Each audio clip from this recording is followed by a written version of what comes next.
لیکن اگر 70% الیکشن ہوتے ہیں پاکستان میں، قومی اور صوبائی اسمبلی ایک دن ہوتی ہے، کیا یہ الیکشن کمیشن آئینی طور پر پابند ہے 70-90 دن میں الیکشن کرانے کا؟ تو کیا ڈبل خرچہ کر لے گا؟ یہ الیکشن کمیشن کے والد صاحب کے پیسے تو نہیں ہیں، قوم کے پیسے ہیں، پاکستان کی عوام کے پیسے ہیں۔ ہاں، اس میں میرا خیال ہے ساری جماعتوں کو بیٹھنا چاہیے۔ اس وقت ملک کی اکانومی صورتحال بہتر نہیں ہے۔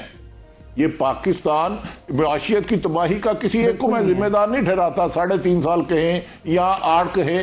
آپ پہلی دفعہ کب گئے تھے IMF کے پاس؟ ایک تسلسل چلتا آ رہا ہے پاکستان میں، قرضے در قرضے در قرضے۔ انہی حالات میں آپ کو ملک بچانا ہے سعدیہ۔ یہ پاکستان دیکھیں، یہ روزانہ 5 روپے کلو بڑھتا ہے، تو آپ کی ایک فیورٹ لیڈر ہے، میری بھی لیڈر ہے، قابل احترام ہے ایک سیاسی جماعت کی، چند دن پہلے ہارورڈ سے انہوں نے 70 لاکھ کا بیگ خریدا ہے۔ اب ان کے لیے تو ملک کی اکانومی ٹھیک ہے، ان کے لیے تو ملک کی پرابلم کوئی نہیں ہے۔ ماشاءاللہ اتنا بڑا لانگ کوٹ ہے، وہ لانگ کوٹ 22 لاکھ کا، سوری بیگ لے لیا، مجھے نہیں پتا، نہ میں لندن گیا، نہ میرا ابا ادھر، نہ میرے ابے کے کاروبار ادھر، نہ میرے ابے کے پلازے ادھر، نہ میرے بچے کا کپور پہ ادھر۔ پتہ نہیں، لیکن یہ ضرور 70 لاکھ کا بیگ آ گیا۔ نہیں سر، میں اگر وہ انکار کریں گی تو میں ان کی اس وقت کی فوٹیج دے دوں گا، میں سارے دوں گا۔ میں تو ایک صحافی ہوں نا، میرا کام ہے خبر کی تلاش، جیسے سعید غنی اور فرمان صاحب کا کام ہے پیپلز پارٹی اور ان کو فرمینڈ کرنا۔ یہ مہنگائی میری آپ کی ایشو ہے نا، ہمیں تو کیا نوکری سے نکلوا دیں گے؟ پنجابی کی مثال ہے، ساتھی آپ کو سمجھ نہیں آئے گی، ٹک گیا یا نون لیگ کی، نہیں سعید زباد کی خاتون، نہیں سعید غنی صاحب کی جماعت کی نہیں ہے، مجھے اس طرح نہ قابو کریں۔ میں نے ایک سیکھا، خبر لینی، خبر دینی ہے، خود خبر نہیں بننا۔ ان کے پروپوگنڈے سیل بڑے خوفناک ہیں، ہمیں کیا نوکری سے نکال گیا تیرو چور لے چلے۔ انہیں کیا چودھریاں کو بھی پٹھے کھانے سے، چورا کو بھی پٹھے کھانے نے۔ انہوں نے لوٹ مار کچھ لوگوں کے لیے لیگل ہے، بس سنتا جا شرماتا جا۔ یہ نوابزادہ نصر اللہ ہاں فرماتے تھے ہمیں اکثر۔ سعید غنی صاحب دل پہ مسکرا رہے ہیں کیونکہ انہوں نے کل کو پرسوں جب بھی اتحاد الگ ہوا یہ باتیں کرنی ہے۔ وہ تو انہوں نے آپ کو جواب پہلے ہی دے دیا نا، آپ نے جو سوال کیا تھا انہوں نے بتا دیا کہ نہیں، اوبویسلی پاکستان پیپلز پارٹی الگ الیکشن لڑے گی، اتحاد کا تو ابھی تک کوئی دور تک آثار ہے نہیں۔ سعید غنی صاحب یہ فرمائیے گا، بھٹی صاحب نے تو اوبویسلی بتا دیا کہ وہ ان کی فیورٹ لیڈر کے پتہ نہیں کون سے کتنے لاکھ کا بیگ کا انہوں نے ذکر کیا لنڈن میں، لیکن اکانومی جو ہے وہ تو ظاہر ہے دن بدن برے حالات ہوتے جا رہے ہیں۔ کچھ اکانومسٹس ہیں جن سے آپ بات کرتے ہیں تو وہ کہتے ہیں ٹیکنیکل ڈیفالٹ ہم کر چکے ہیں، بس ڈکلیئر نہیں کر رہے ہیں۔ پھر دوسری طرف آپ کی حکومت کی پریس کانفرنسز آتی ہے جس میں اوبویسلی PMLN جو ہے وہ سر فہرست ہے، ان کی وزیر اطلاعات ہوں یا کوئی ہوں، وہ کہتے ہیں کہ یہ ڈیفالٹ کا صرف اور صرف ڈھونگ رچا رہے ہیں، یہ خان صاحب ایک بیانیہ بنا رہے ہیں، ایسا کچھ بھی نہیں ہے۔ جو عوام کی حالت ہے سعید غنی صاحب، اس کو کیسے آپ جسٹیفائی کریں گے؟ اچھا، پہلے تو مجھے ذرا دیکھیں، ہم نے تو اس پوری شو میں اس توشہ خانے کی بات ہی نہیں کی جو ہر آدمی کرتا ہے۔ یہ بڑی مہربانی شاہ فرمان صاحب کی کہ اس نے ذکر کر دیا کہ ان کی اپنی گھڑی تھی، قانونی طور پہ لی تھی، بیچ دی، تو کیوں اس سے سوال کیا جا رہا ہے؟ میں صرف تھوڑی سی گزارش کر دوں، اس گھڑی کی قیمت جو بھی تھی وہ تو اب آ گئی سامنے، لیکن توشہ خانے میں خود انہوں نے جو قیمت لگوائی تھی وہ 10 کروڑ روپے تھی، جو انہوں نے اس کی ویلیویشن کی تھی وہ 10 کروڑ تھی، اور اس کے بعد جو انہوں نے لی وہ انہوں نے 2 کروڑ روپے میں لی۔ اس کے بعد انہوں نے جو جعلی رسید جمع کرائی وہ 5 کروڑ روپے کی جمع کرائی۔ جس کی رسید جمع کرائی وہ صاحب بھی کہتے ہیں جی میں نے تو رسید نہیں دی، اس کی تو دکان کی کاروبار کی ورتھ اتنی نہیں کہ وہ 5 کروڑ روپے کی کوئی گھڑی خرید سکے۔ بہرحال وہ رسید بھی جعلی ہے اور وہ آپ سب نے دیکھی ہے۔ جس نے گھڑی خریدی وہ کہتا ہے میں نے $2 ملین میں خریدی، اور گھڑی بھی اور پورا سیٹ ہے، پورا وہ کفلنگس بھی ہیں، پین بھی ہیں، ساری چیزیں اس کے ساتھ ہیں۔ وہ کہتا ہے میں نے $2 ملین کی خریدی۔ سعدیہ $2 ملین اس وقت کے حساب سے بھی لگا لیں تو یہ تقریباً 38 یا 40 کروڑ روپے بنتے ہیں، اگر 200 یا 200 سے کم پہ بھی ڈالر کو رکھیں۔ اب یہ جو سوال کیا نا گھڑی ہماری تھی بیچ دی، تو بھائی پھر اتنی چکر بازی کرنے کی کیا ضرورت تھی؟ آپ کہتے ہیں ہاں میں نے $2 ملین کی بیچ دی ہے گھڑی، قیمت بھلے اس کی $7 ملین ہو، میں نے تو بیچ دی ہے۔ لیکن اب سوال یہ پیدا ہو رہا ہے کہ عمران خان جو پوری قوم کو سارا دن مذہب بتاتے ہیں، درس دیتے ہیں، انبیاء کرام کے حوالے دیتے ہیں، خلفائے راشدین کی مثالیں دیتے ہیں، نبی کریم صلی اللہ علیہ وسلم کی مثالیں دیتے ہیں، وہ خود جب اس قسم کی ایک لفظ استعمال نہیں کرنا چاہتا ہوں کہ چیٹنگ والا کام کریں گے کہ جعلی بل جمع کرائیں گے، جتنی ویلیوشن خود کرائی اس سے آدھے پیسے کے بل جمع کرائیں گے۔ اور پرابلم سارا یہ ہوا اس طرح ہے کہ جب انہوں نے ایک گھڑی اٹھائی، انہوں نے پیسے جمع نہیں کرائے، وہ بیچنے کے بعد وہ پیسے، سارا کام خراب ہی سے ہوا ہے. تو اس کے اندر پورا یہ گڑبڑ گھوٹالا ہے میرے بھائی شاہ فرمان صاحب. یہ اتنا سیدھا کیس نہیں ہے، اور یہ صرف ایک سیٹ کی بات نہیں ہے. ابھی تو اور کہانیاں سامنے آ رہی ہیں. کوئی 4-5 ارب روپے کا ہاتھ مار دیا توشہ خانے کے اوپر. جو کیسز آپ نے بنائے ہوئے نا توشہ خانے کے، آصف زرداری پر، نواز شریف پر، یوسف گیلانی پر، وہ سارے ملا لے تو 3-4 ارب کے نہیں بنتے ہیں، جو پتہ نہیں کتنے سالوں سے کیسوں کو بھگت رہے ہیں.